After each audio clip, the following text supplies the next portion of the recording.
Hello बच्चों, बहुत class के बाद आज हम आपसे मिल रहे हैं। इलेक्ट्रोस्टैटिक्स जो हमारे फिजिक्स का सबसे पहला ब्रांच है, इलेक्ट्रोस्टैटिक्स। अब सीबीएसई बोर्ड हो या जैक बोर्ड हो, दोनों बोर्ड में ऑब्जेक्टिव क्वेश्चन का वैल्यू काफ़ी ज़्यादा बढ़ा हुआ है, क्योंकि 70 मार्क्स के अगर आप एग्जाम दे रहे हैं थ्योरेटिकल, तो इसमें 20 मार्क्स के ऑब्जेक्टिव होंगे और ऑब्जेक्टिव के नंबर्स आपको तुरंत दिखेंगे। अगर ऑब्जेक्टिव का नंबर अगर 20 में से आपका 17, 18, 19 सही होता है तो यानी कि आपका 19 नंबर तो रिजर्व हो गई है। तो सब्जेक्टिव में 1-2 नंबर 19-20 हो सकता है, लेकिन अगर हम चाहते हैं कि ऑब्जेक्टिव का नंबर अगर हमारा निकल गया तो मार्क्स काफ़ी आसानी से हमारा दिखता है, और यही हालत हमारे सीबीएसई बोर्ड में भी है। तो अब आपको ऑब्जेक्टिव क्वेश्चन का पर्सनली अलग से जाकर तैयारी करना होगा, ऑब्जेक्टिव अलग, न्यूमेरिकल अलग। तो आपको फिजिक्स में हर एक चैप्टर का वीडियो तो मैंने दिया है, बट एक सीरीज हम चालू करते हैं जिसमें हर एक चैप्टर से electrostatics, current, magnetism, EMI, AC, optics, nuclear physics, semiconductor devices में मैं कम से कम आपको 100 ऑब्जेक्टिव क्वेश्चन हर एक चैप्टर से कंप्लीट कराऊंगा, और एग्जाम के बिफोर आपके पास करीबन 700 से 800 ऑब्जेक्टिव क्वेश्चन का कलेक्शन तैयार हो जाएगा। इसमें से 20 क्वेश्चन निकालना बहुत आसान हो जाएगा आपके लिए। तो हम लोग चलते हैं इलेक्ट्रोस्टैटिक्स का कुछ ऑब्जेक्टिव क्वेश्चन जैसे, और इन सारे क्वेश्चन को अपने कॉपी में लिख के प्रैक्टिस करेंगे कि एग्जाम के टाइम में आपको प्रॉब्लम नहीं होगा। जैसे पहला, dimension formula for epsilon naught. Epsilon naught का डायमेंशन क्या है? तो एप्सिलॉन नॉट का डायमेंशन निकालने के लिए आपको जाना पड़ेगा F = 1/4 pi epsilon naught Q1 Q2 यानी Q²/R²। ये तो हमारा फोर्स का फॉर्मूला हो गया। 1 और 4 पाई का कोई डायमेंशन नहीं होगा, तो हम 1/4 पाई को काट सकते हैं। अब एप्सिलॉन नॉट को कर देते हैं ऊपर, अब फोर्स को करते हैं नीचे। नीचे आ गया मेरा फोर्स। अब हम डायमेंशन निकाल लेंगे। जैसा कि आपको मालूम है फोर्स का डायमेंशन mLt-2, तो नीचे फोर्स के लिए लिख देते हैं mLt-2। Q का IT मतलब 80, तो A² और A²T² और R का हो गया L²। जब सबको हम सॉल्व करके ऊपर लाके देखते हैं तो हो रहा है M नीचे है, ऊपर चला गया M-1, L 2 और 1 3 नीचे है तो ऊपर जाके L-3, T हमारा 2 और यहाँ -2, T-4 और A मेरा 2। तो डायमेंशन फॉर्मूला आप निकाल सकते हैं। Dimension formula for epsilon naught. Epsilon naught का वैल्यू होता है 8.85 × 10⁻⁻12। वैल्यू ये है। Next, according to Gauss law, electrostatics का गॉस लॉ क्या बोलता है? बोलता है phi = Q/एप्सिलॉन नॉट। phi = Q/एप्सिलॉन। Next, the number of electron in 2 coulomb of charge. 2 coulomb charge में कुल इलेक्ट्रॉन कितनी होगी? तो Q = any, क्वांटाइजेशन से आपको पता है, क्वांटाइजेशन ऑफ चार्ज का प्रॉपर्टी से Q = any, तो N = Q/E। Q का वैल्यू डालिए 2 कूलम, और E है हमारा इलेक्ट्रॉनिक चार्ज 1.6 × 10⁻19 कूलम। डालेंगे, सॉल्व करेंगे, आ जाएगा 1.25 × 10⁻19 electron. Next, relative permittivity of water is 81। Water का रिलेटिव परमिटिविटी 81 है if epsilon water and epsilon naught are the permittivity of water and vacuum respectively. Then relation क्या होगा? एक बात सुनिए, वैक्यूम में अगर 81 हम मल्टीप्लाई कर दें तो हमारा एप्सिलॉन वाटर के बराबर हो जाएगा, यानी कि वाटर का जो परमिटिविटी होता है वो वैक्यूम से ज्यादा होता है, यानी कि एप्सिलॉन वाटर = 81 × एप्सिलॉन नॉट। इन दोनों का रिलेशन हो जाएगा। Next, 2 charge of equal magnitude keep at r distance exert a force of F on each other if the charge half and distance double then the new force will be। एक छोटा सा numerical है कि जो Coulomb's law पे बैठा हुआ है कि अगर हम चार्ज को हाफ कर दें और डिस्टेंस को डबल कर दें तो फोर्स हमारा नया फोर्स क्या हो जाएगा? तो F = KQ1 Q2/R² हमारा होता है। चार्ज को क्या कर देना है? हाफ, यानी कि जहां मेरा Q था इसको अब हम कर देते हैं Q/2। अब दोनों चार्ज को हम कर देते हैं Q/2, और डिस्टेंस जो हमारा इसको डबल करते हैं, तो R की जगह पे 2R अगर करेंगे तो स्क्वायर पकड़ेगा तो 4 हो गया, तो नीचे हो गया 4 दूनी 8 दूनी 16, यानी हो गया नीचे 16, और बाकी Q1 Q2/R² तो रहेगा ही, यानी कि जो नया फोर्स होगा पुराना फोर्स का बटा 16 हो जाएगा। 16 आया कैसे?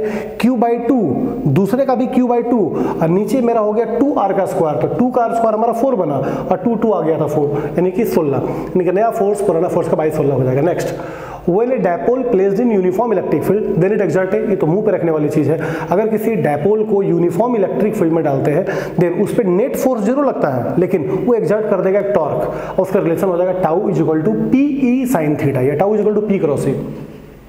If a charge on body is 1 nanocoulomb, then how many electron are present on body? अगर किसी बॉडी पे उतना चार्ज है, 1 नैनोकूलम का चार्ज है, तो उसमें कितने इलेक्ट्रॉन प्रेजेंट है? तो n is equal to q by E से आप इसको बना सकते हैं। q हमारा है 1 नैनोकूलम, मतलब 10 to the power minus 19 coulomb, nano का मतलब 9, 10 to the power minus 9 coulomb, और electronic charge 1.6 into 10 to the power minus 19। Solve कर ले, हमारा वैल्यू आ जाएगा 6.25 into 10 to the power 9। If a solid body is negatively charged by friction, it means body has, अगर कोई body negative charge हुआ है तो गेन ऑफ इलेक्ट्रॉन, कोई पॉजिटिव होगा तो लूज ऑफ इलेक्ट्रॉन, तो आंसर है एक्सेस ऑफ इलेक्ट्रॉन या तो gain of electron. Next, the surface consider for Gauss law. हाँ, गॉस लॉ में जो सरफेस हम लोग बनाते हैं उसको हम लोग बोलते हैं गॉसियन सरफेस। जैसे कोई पॉइंट चार्ज का गॉसियन सरफेस स्फेरिकल होगा, कोई लाइन चार्ज का सिलिंड्रिकल होगा, तो जो सरफेस बनता है गॉसियन सरफेस में are called Gaussian surface. Next, a point charge q is placed in an electric field intensity E, then the force exerted by the charge F is equal to QE, क्योंकि एक formula आपके पास है E is equal to F by Q या Q not, तो जब E is equal to F by Q है तो F is equal to EQ, F is equal to EQ। Next, a soap bubble is negatively charge then its radius. अगर कोई negative charge हुआ तो मतलब electron लिया, नेगेटिव चार्ज हुआ तो इलेक्ट्रॉन लिया, और इलेक्ट्रॉन लिया तो उसका साइज बढ़ेगा, मास बढ़ेगा, increases, then its radius increases. The unit for electric field intensity, electric field intensity E का यूनिट क्या है? तो जब हम जानते हैं E is equal to F by Q naught है या क्यू है, तो न्यूटन बाई कुलम, तो न्यूटन पर कुलम, या एक यूनिट और है वोल्ट पर मीटर, क्योंकि ई का एक रिलेशन और भी आप देखें, E is equal to V by D, potential by distance, तो वोल्ट पर मीटर भी होता है, न्यूटन पर कुलम भी होता है। Next, the unit for surface charge density, sigma is equal to Q S, surface charge density sigma, sigma is equal to Q by S, तो कूलम बाई सरफेस, कूलम पर metre square. Surface charge density, linear charge density, volume charge density, किसी का coulomb metre, इसका coulomb पर metre square, अब volume charge density का coulomb पर metre cube. A positively charge body has, अगर कोई बॉडी पॉजिटिव चार्ज हुआ तो मतलब इलेक्ट्रॉन लूज किया तो डिफिशियंसी ऑफ इलेक्ट्रॉन या एक्सेस ऑफ प्रोटॉन, दोनों हो सकती है। अगर इलेक्ट्रॉन घटा तो प्रोटॉन तो अपने आप बढ़ जाएगा, क्योंकि मान लीजिए दोनों है 5-5, अब एक इलेक्ट्रॉन घट गया तो इलेक्ट्रॉन तो हो गया 4, प्रोटॉन 5 हो गई, यानी कि बढ़ी हुई है, तो डिफिशियंसी ऑफ इलेक्ट्रॉन या तो excess of proton. What is the cause of charging, charging का कारण क्या होता है? लूज और गेन ऑफ इलेक्ट्रॉन। चार्जिंग का जो मेन काउज है वो है लूज और gain of electron. Next, when a body charge its mass, अगर कोई बॉडी चार्ज होता है तो उसका मास बढ़ भी सकता है, घट भी सकता है, क्योंकि अगर वो पॉजिटिव चार्ज हुआ, इलेक्ट्रॉन लूज किया तो मास भी घटा, अगर वो नेगेटिव चार्ज हुआ, इलेक्ट्रॉन गेन किया तो उसका मास भी बढ़ा। तो when a body charge then its mass increases और डिक्रीजेज। क्वेश्चन नंबर 17 क्वेश्चन में हम चलते हैं। Consider 3 charge PQR, if P and Q repel and PR attract, then what is the nature of Q and R? अब सोचिए 3 charge है, अगर एक दूसरे को रिपेल कर रहा है और E दूसरे को अट्रैक्ट कर रहा है तो E दोनों भी अट्रैक्ट करेगा। अगर E दोनों एक दूसरे को रिपेल किया और E दोनों एक दूसरे को अट्रैक्ट किया तो E भी इसको अट्रैक्ट करेगा। तो अगर हमसे पूछा कि what is the force between Q and R, तो Q R के बीच में होगा अट्रैक्शन। नेक्स्ट 18, एक glass rod rubbed with silk cloth acquire positive charge on glass rod, then what is the charge on silk.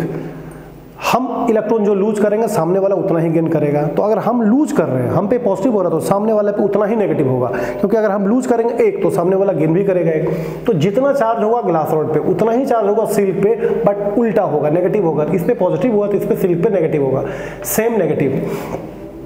If there any conductor which can hold unlimited charge, क्या ऐसा कोई conductor है जो कि unlimited charge को hold कर सकता है? तो जवाब है हाँ, वो है earth. Earth can hold unlimited charge. Next, the value of 1/4 pi epsilon, numerical बनाने में वैल्यू आपको याद रखना है, that is 9 × 10 to the power 9 newton metre square पर coulomb square, newton metre square पर कूलम स्क्वायर। ठीक।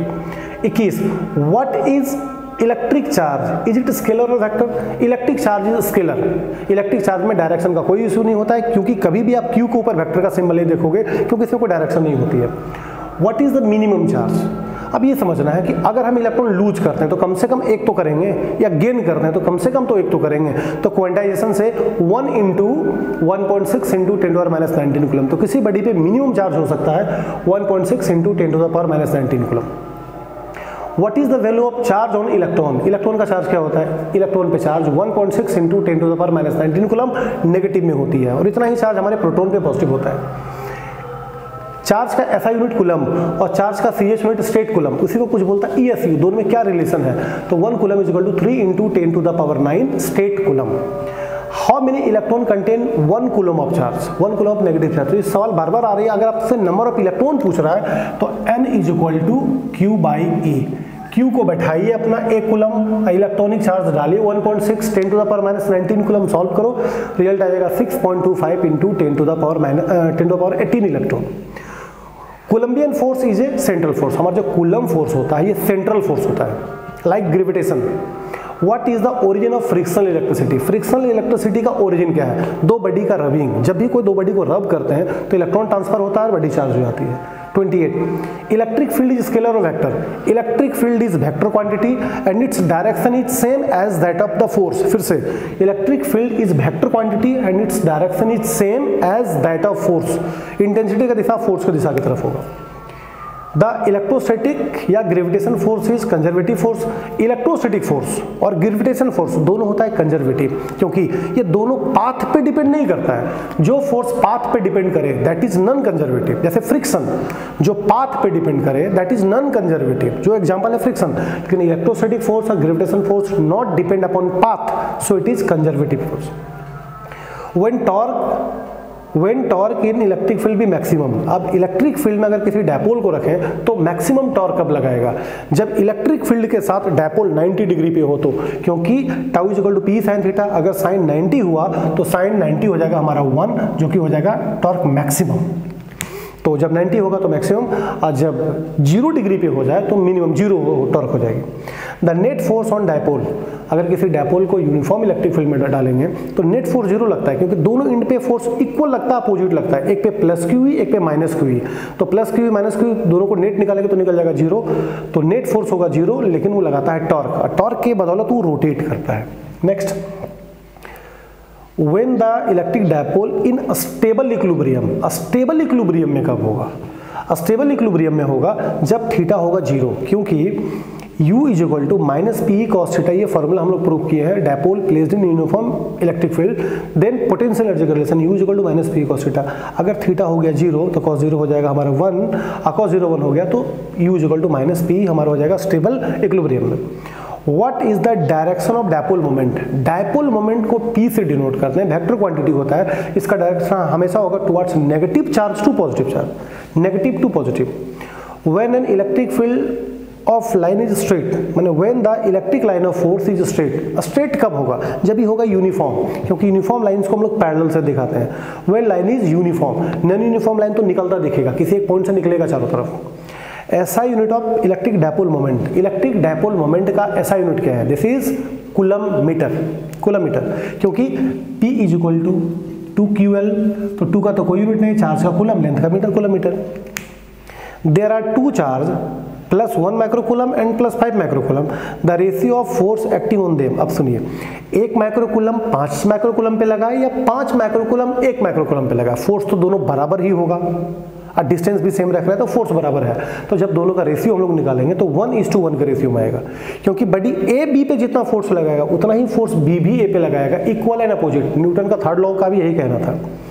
2 point charge of 3 microcoulomb each are 100 centimeter apart. At what point on the line joining the charge electric field intensity भी 0, वो होगा mid point पे। अगर कोई 2 charge हैं, अब बराबर चार्ज है तो बोलता है किस पॉइंट पे इलेक्ट्रिक फील्ड इंटेंसिटी 0 हो जाएगा। अगर चार्ज बराबर होगा तो इलेक्ट्रिक फील्ड इंटेंसिटी मिड में 0 होगा। अगर चार्ज अगर अलग अलग होगा तो हमको वो पॉइंट को निकालना पड़ेगा, वो आगे से कुछ भी हो सकता है, इधर से कुछ हो सकता है। लेकिन अगर दोनों चार्ज बराबर है, 2 point charge of 3 microcoulomb each, दोनों आर सेम, तो मिड पॉइंट पे इसका इलेक्ट्रिक फील्ड इंटेंसिटी 0 हो जाएगा। नेक्स्ट 38 क्वेश्चन में आते हैं। 38 4 charge of same magnitude and same sign are placed at the corner of a square. What is the net electric field intensity at the center? अगर कोई 4 charge है और corner पे है, चारों सेम है, ध्यान दीजिए, अगर कॉर्नर का चार्ज सेम हुआ तो सेंटर पे फोर्स भी 0 हो जाएगा, इंटेंसिटी भी 0 होगा। वंस अगेन, अगर किसी स्क्वायर के कोना कोनी माने कॉर्नर पे, अपोजिट कॉर्नर पे अगर चार्ज सेम रहा तो इलेक्ट्रिक फील्ड इंटेंसिटी भी 0 हो जाएगा, फोर्स भी 0 हो जाएगा। प्रॉपर्टी ऑफ चार्ज, चार्ज का क्या प्रॉपर्टी है? तो चार्ज का आपने 5 प्रॉपर्टी सुना। Charge is quantized, charge is additive, charge is invariance, charge is conserve and charge में ट्रैक्शन रिपल्सन की प्रॉपर्टी होती है। Force in air and epsilon R is, तो force in medium is equal to force in air by epsilon R, ये दोनों में relation हो गया, एयर और मीडियम के बीच में रिलेशन। तो force in medium is equal to force air by epsilon R, क्योंकि एयर का फोर्स जैसे हम लोग यहाँ देखते हैं F is equal to 1/4 pi epsilon naught Q1 Q2 by R square. ये कहाँ का है? एयर का। अगर इसमें एप्सिलॉन आर कर देते हैं तो मीडियम का हो जाएगा, तो ये हो गया हमारा एयर के लिए बाई एप्सिलॉन आर, तो एयर के लिए by epsilon R. Next, two charge sphere are separated at distance d, exert force F on each other. If charge are double and distance also double, then the new force will be, क्या बोला? अगर charge को double कर दें और distance को भी double कर दें, चार्ज जहां Q है दोनों को कर देते हैं 2D और 2Q और 2Q, डबल करना है, और डिस्टेंस को भी करना है, जो हमारा D था या R था इसको करते हैं 2R, लेकिन स्क्वायर करेंगे तो हो जाएगा 4 और ये भी 2 हो गया 4, यानी कट जाएगा, यानी फोर्स होगी सेम। थोड़ा ध्यान से सोच लीजिए हम क्या बोले। चार्ज को डबल करेंगे तो Q की जगह पे 2Q, इधर भी Q की जगह पे 2Q, और R को भी डबल करना है यानी 2R होगा, स्क्वायर मारेंगे तो हो गया 4 और ऊपर भी 2 4 कट गया, यानी कि पहले वाला फोर्स आ जाएगा, फोर्स हो जाएगा same. Relation between electric field intensity and potential, मुंह पे एक फॉर्मूला रखना होगा, E is equal to V by D, मैंने पीछे भी यूज किया है, E is equal to V by D. Next, a positively charge glass attract an object, then object must be, आपको पॉजिटिव ऑब्जेक्ट किसी को अट्रैक्ट करता तो सर्टेन नेगेटिव होगा। 2 point charge of 3 microcoulomb and -8 microcoulomb attract each other with a force of 1 Newton. A charge of 5 microcoulomb added to them, then the new force will be, तो new force क्या होगा? देखिए, अगर nature पूछेगा तो बता सकते हैं, लेकिन अगर वैल्यू पूछेगा तो हमको डिस्टेंस भी इसको देना होगा। 2 point charge of 3 microcoulomb and -8 microcoulomb attract each other with a force of 1 newton, इतना are added, then the new force will be. अब देखिए, पहले 3 था, कितना ऐड करेंगे? +5। अब -8 था, कितना ऐड करेंगे? +5, तो +5 ऐड करने पे -3 रहा, ये तो 8 हो गया, तो अभी भी तो प्लस और माइनस है, प्लस माइनस रहेगा तो आंसर होगा अट्रैक्टिव, अट्रैक्टिव। और शायद रिजल्ट है 1 न्यूटन, इसको सॉल्व किया जा सकता है, बट हम नेचर बता रहे हैं, दैट इज अट्रैक्टिव नेचर की होगी। The value of absolute permittivity, epsilon naught का वैल्यू क्या होता है? 8.85 into 10 to the power -12 newton metre square पर न्यूटन मीटर स्क्वायर पर कूलम स्क्वायर।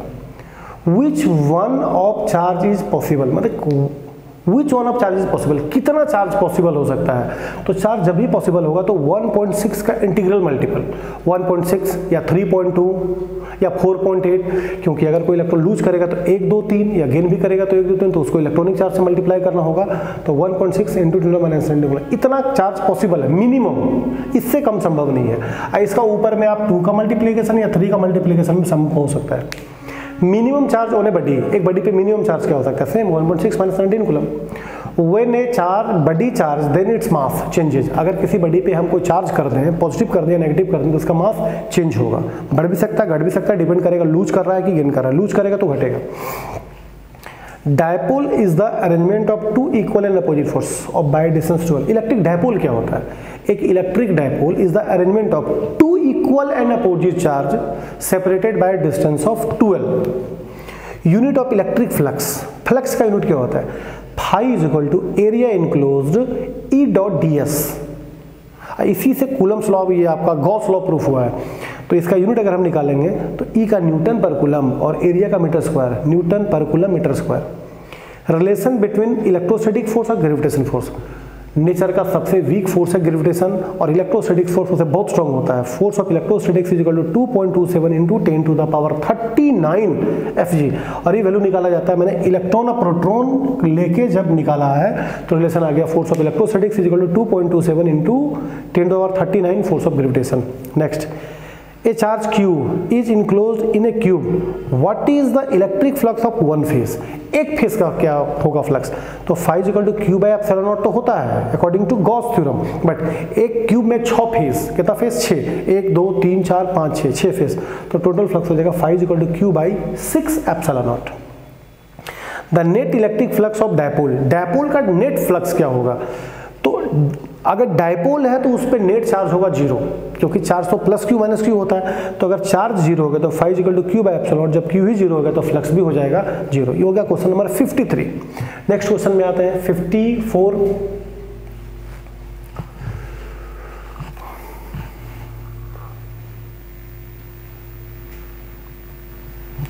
चलिए, electrostatic potential energy of two same charge Q separated by 1 metre apart in air. तो electrostatic potential energy का जो रिलेशन है that is U is equal to 1/4 epsilon Q1 Q2 by 1 metre, distance 1 metre बोला है।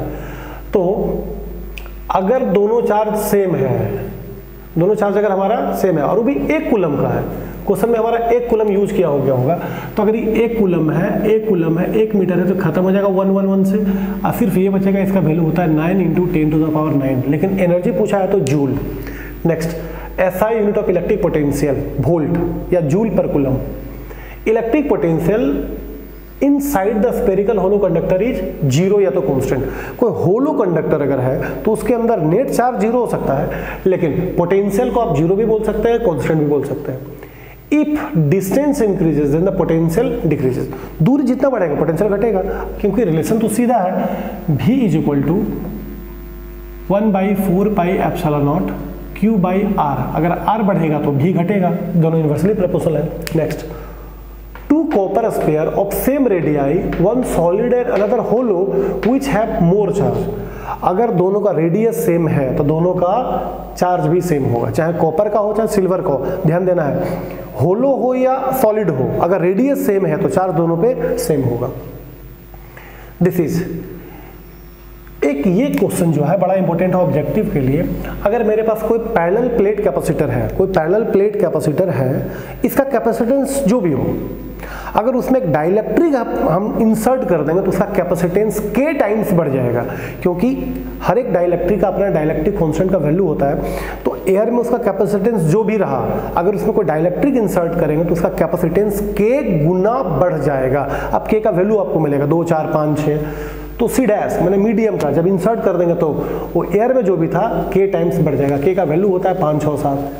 Unit of capacitor, capacitor का unit farad, क्योंकि C is equal to Q by V, तो coulomb by volt, coulomb per volt को बोलेंगे farad. इसका dimension भी हम यहीं से निकाल सकते हैं Q बाई V से।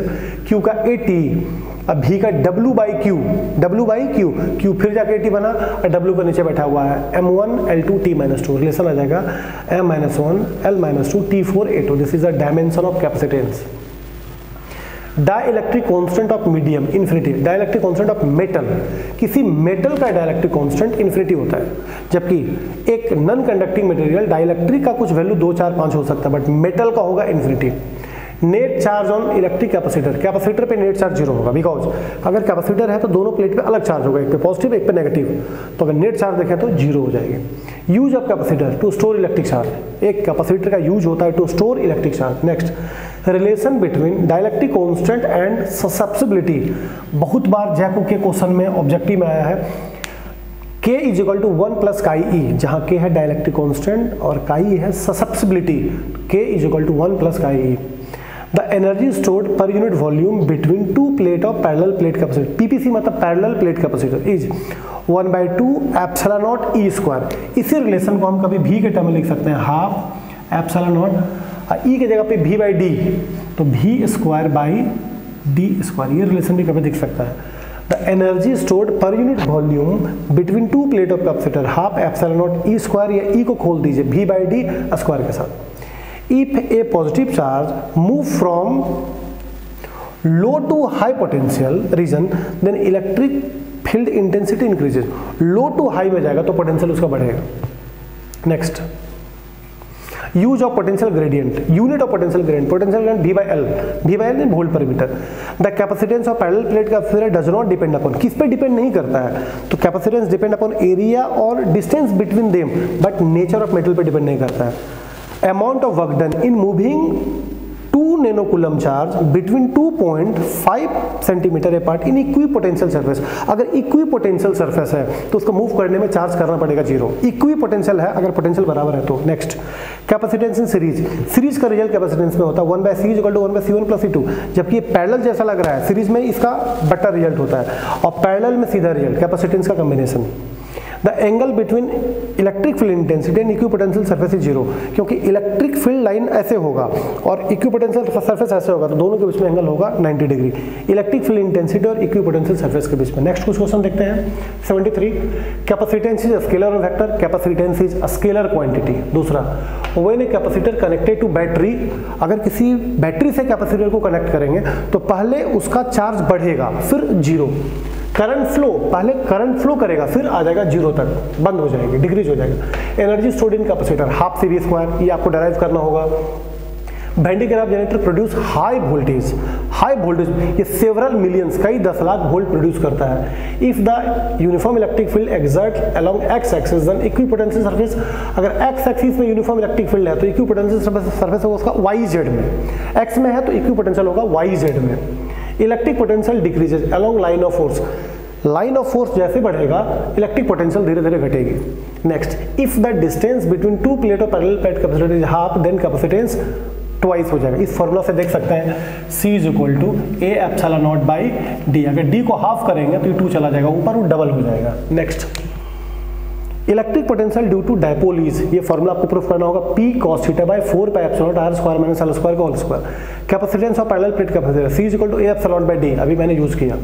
The conductivity of conductor decreases, अगर टेम्परेचर बढ़ेगा तो कंडक्टिविटी घटेगा कंडक्टर का। नेक्स्ट, कैपेसिटेंस ऑफ अर्थ, तो फॉर्मूला होता है C = 4πε0r, तो अर्थ का रेडियस बैठा दिया 6400 किलोमीटर, सॉल्व होकर इतनी आ जाएगी।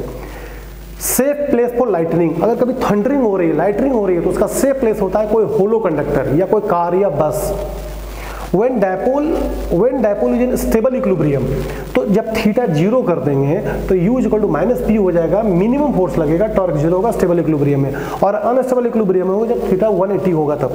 Direction of torque in torque का डायरेक्शन इलेक्ट्रिक फील्ड में कैसे देते हैं? According to right hand screw rule, इस रूल से देते हैं।